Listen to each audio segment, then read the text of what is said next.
बिस्मिल्लाहिर्रहमानिर्रहीम। अस्सलाम वालेकुम dear students, I am Mohammad Ali from channel friends physics. Students कैसे हैं आप सब।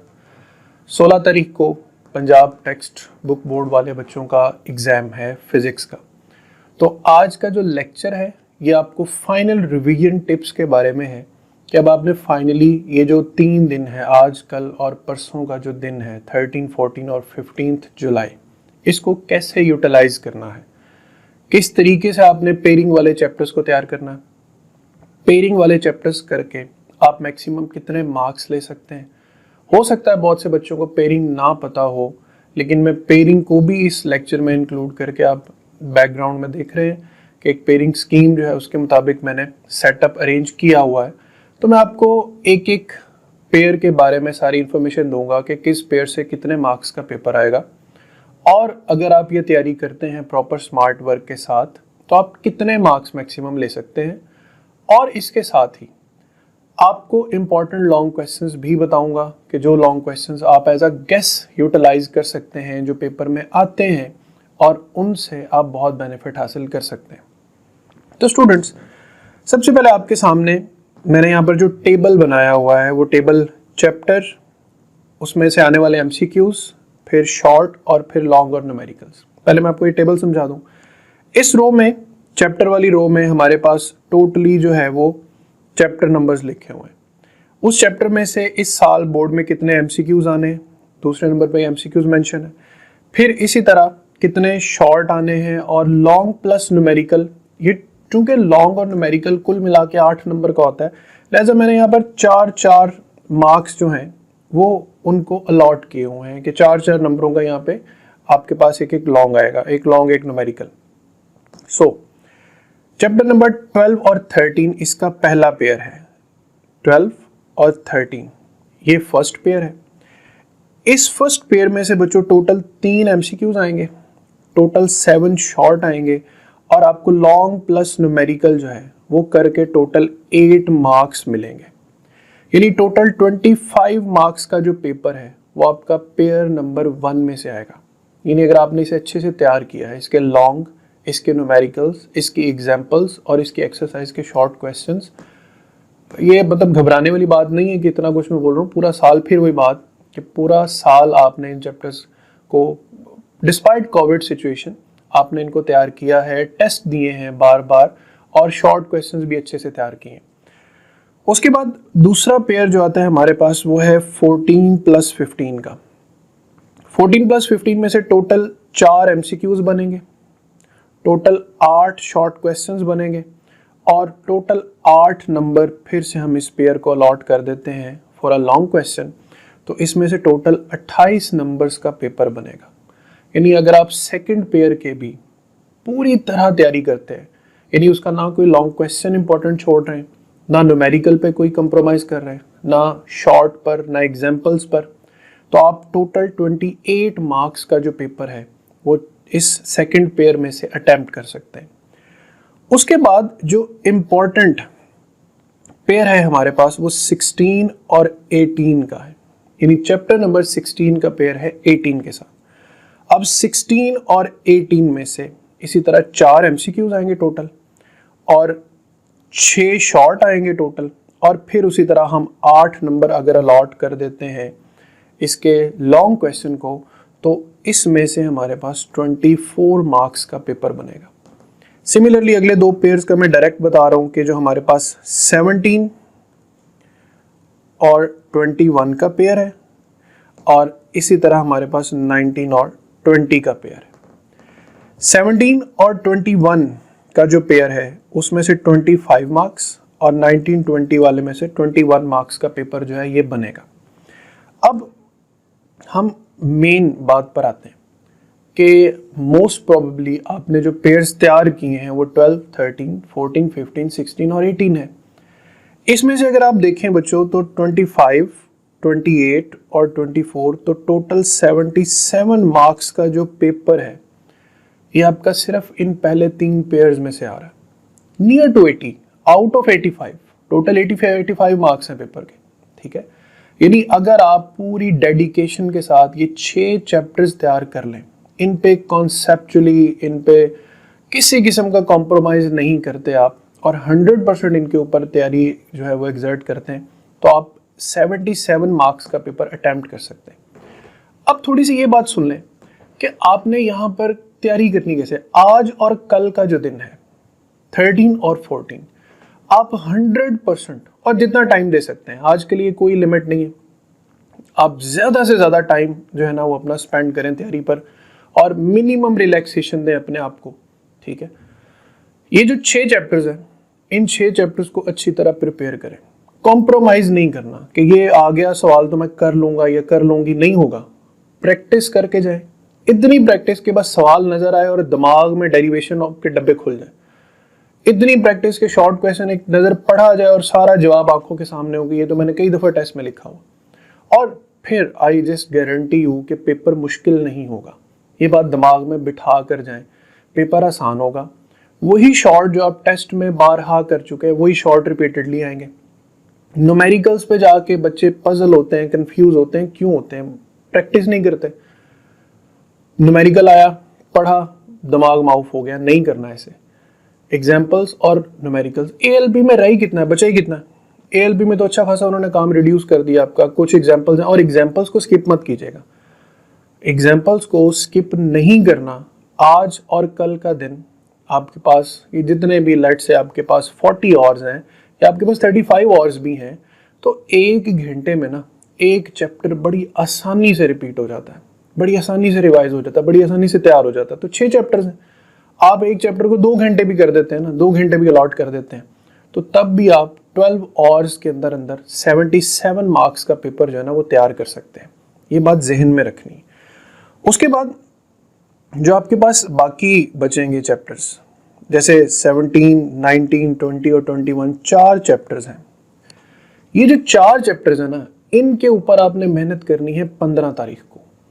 15 जुलाई की जो डेट है ना, वो आपने टोटली स्पेंड करनी है इन 4 चैप्टर्स के साथ।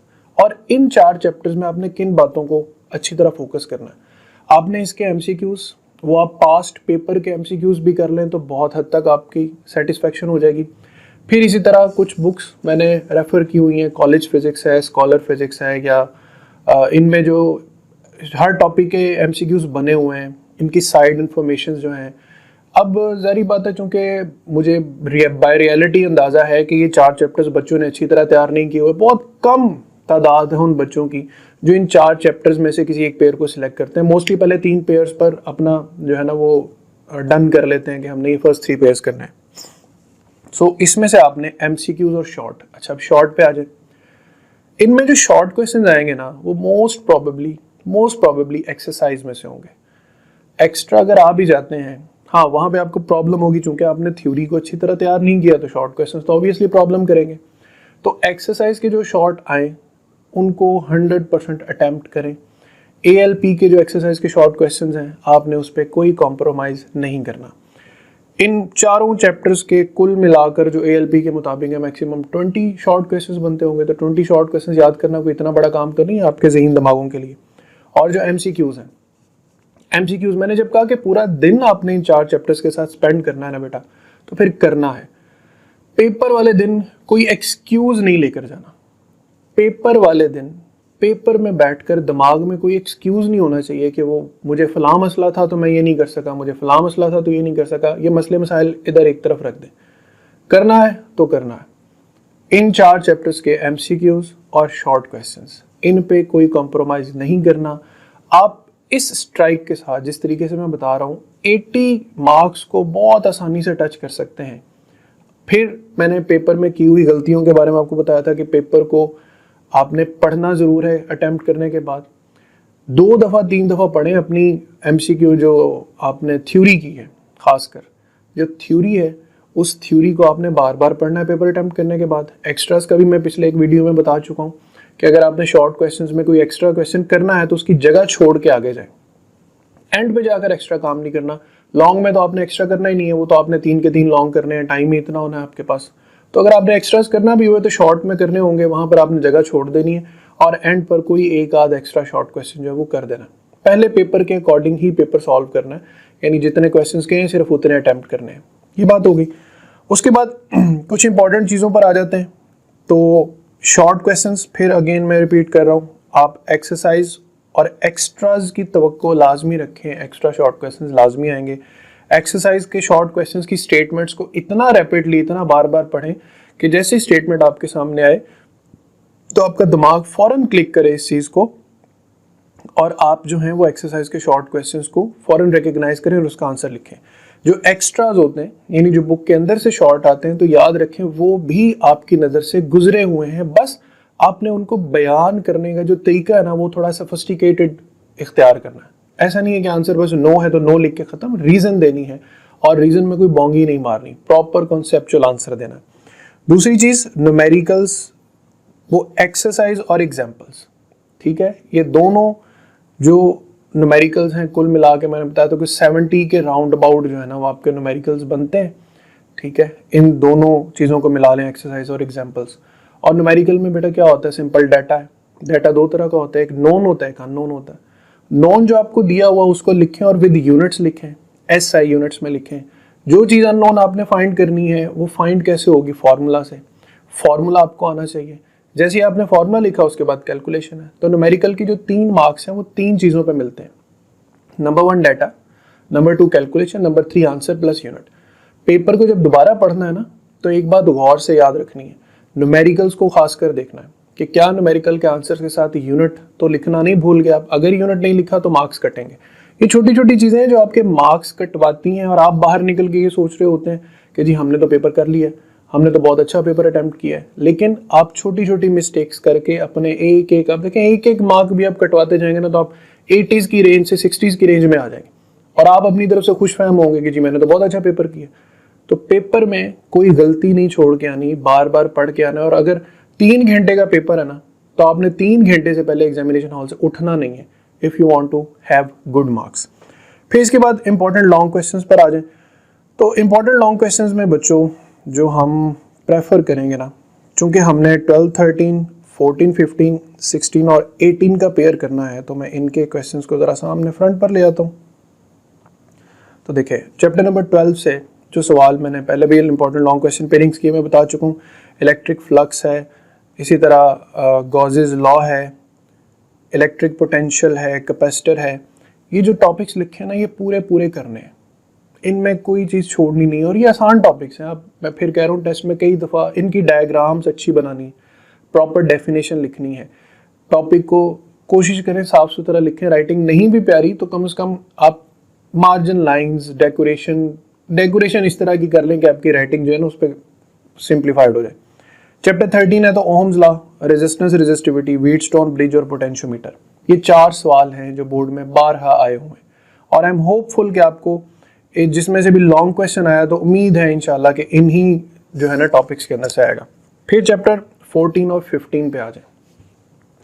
चैप्टर 14, 15 में 14 पे आ जाए तो force on conductor, Ampere's law, force on charge और charge to mass ratio of electron. इसमें सबसे ज़्यादा इंपॉर्टेंट मेरी नज़र में एम्पेयर्स लॉ है, बाकी भी इंपॉर्टेंट है बट जो मुझे मेरी सिक्स सेंस कहती है कि एम्पेयर्स लॉ जो है वो सिंपली एक टॉप फेवरेट होता है टीचर्स का फॉर अ लॉन्ग क्वेश्चन। बाकी जो टॉपिक्स हैं आप देखेंगे डेरिवेशन वाले टॉपिक्स हैं और डेरिवेशंस क्या है, प्रैक्टिस से आती है, घबराना नहीं है इसमें। चैप्टर 15 पे आ जाए तो फैराडेज लॉ। इससे पहले मोशनल ईएमएफ को भी आप अगर टच कर लें तो मोशनल ईएमएफ की आगे एक्सटेंशन जो है वो फैराडेज लॉ है। फिर सेल्फ और म्यूचुअल इंडक्शन बहुत दफ़ा तो पेपर में नहीं है, लेकिन अगर आप म्यूचुअल इंडक्शन कर लेते हैं तो ऑटोमेटिकली सेल्फ इंडक्शन भी समझ आ जाता है। डेरिवेशन ऑलमोस्ट सेम है, परेशान नहीं होना इसमें। Energy stored in an inductor सबसे ज़्यादा मरतबा आने वाला सवाल है। यानी अब यूँ कह लें कि 14 और 15 के पेयर में से अगर हम प्रोबेबिलिटी देखें पिछले 10 सालों में तो 15 से ज़्यादा आया है लॉन्ग क्वेश्चन और 14 से आया है न्यूमेरिकल। लेकिन फिर मैं एक बात क्लियर कर दूं कि ये बात एफएससी में कोई नहीं कंफर्म होती कि किस में से लॉन्ग आएगा किस में से न्यूमेरिकल आएगा। आपने दोनों जब चैप्टर्स करने हैं तो पूरे करने हैं, दोनों के न्यूमेरिकल्स भी, दोनों के शॉर्ट भी, दोनों के लॉन्ग भी।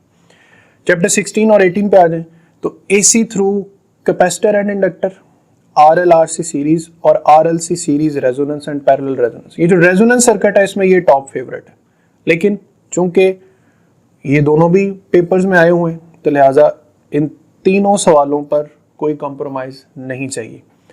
चैप्टर 18 की बड़ी सिंपल सी थ्योरी है, रेक्टिफायर्स एंड एम्पलीफायर्स। रेक्टिफायर्स में 2 आ जाते हैं, हाफ और फुल वेव, दोनों इंपॉर्टेंट है।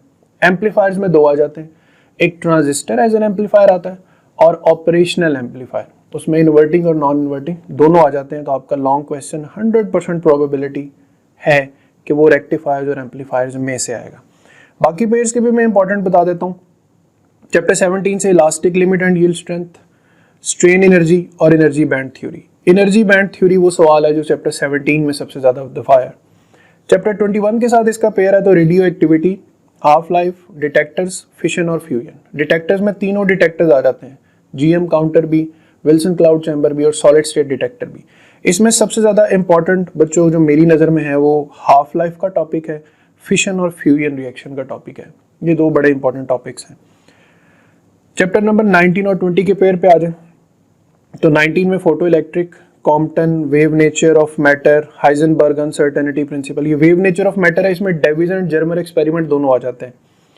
और चैप्टर नंबर 20 में तो तीन ही इंपॉर्टेंट लॉन्ग क्वेश्चन है, बोहर मॉडल, एक्सरेज और लेजर। तो चूंकि हमने ज़्यादा फोकस करना है अपने पहले तीन पेयर्स पर, ठीक है, तो इसमें कुल मिला के तो 17-18 मैक्सिमम भी हो गए तो 20 लॉन्ग क्वेश्चंस बनते हैं, जिसमें से आपको मैंने जितने यहाँ पे लॉन्ग क्वेश्चंस लिखे हुए हैं वो आपको बच्चों 100% आते हैं। बस finally you just need the confidence, सिर्फ आपको फाइनली कॉन्फिडेंस चाहिए। अब फाइनल समरी ये है कि आप 77 मार्क्स का पेपर अपने पहले तीन पेयर्स में से अटेम्प्ट कर सकते हैं। आज और कल का दिन आपने सिर्फ पेयरिंग वाले चैप्टर्स पर सर्व करना है। नो कॉम्प्रोमाइजेस, नो कंफ्यूजन्स, कोई सुस्ती नहीं, एक्टिवेट रहना है, कलम चलता रहे, प्रैक्टिस करते रहे। परसों का दिन है, उसको आप अपने बचे हुए जो चैप्टर्स हैं, जो भी आपने 4 चैप्टर्स अदर देन पेयरिंग छोड़े हैं ना, उन पर आपने सर्व करना है। उनके एमसीक्यूज, उनके शॉर्ट एमसीक्यूज और शॉर्ट, लॉन्ग और न्यूमेरिकल्स पे तो जाने की जरूरत ही नहीं है फिर, अगर आपने वो पेयरिंग नहीं की हुई तो ये वो तरीकेकार है बच्चों जिससे आप अपना स्कोर, अपना जो विजन है बहुत क्लियर रख सकते हैं। फिर भी किसी किस्म की कोई एम्बिग्विटी हो तो आप कमेंट सेक्शन में मुझसे पूछ सकते हैं। जो वीडियो की डिस्क्रिप्शन है उसमें मैं दोबारा से जो इम्पोर्टेंट इसके लॉन्ग, न्यूमेरिकल और शॉर्ट हैं सेकंड ईयर के, और जो इम्पोर्टेंट शॉर्ट क्वेश्चंस हैं उनका डाटा प्लेस कर रहा हूँ। अपना ख्याल रखिएगा, हमारे चैनल का भी। अल्लाह हाफिज़।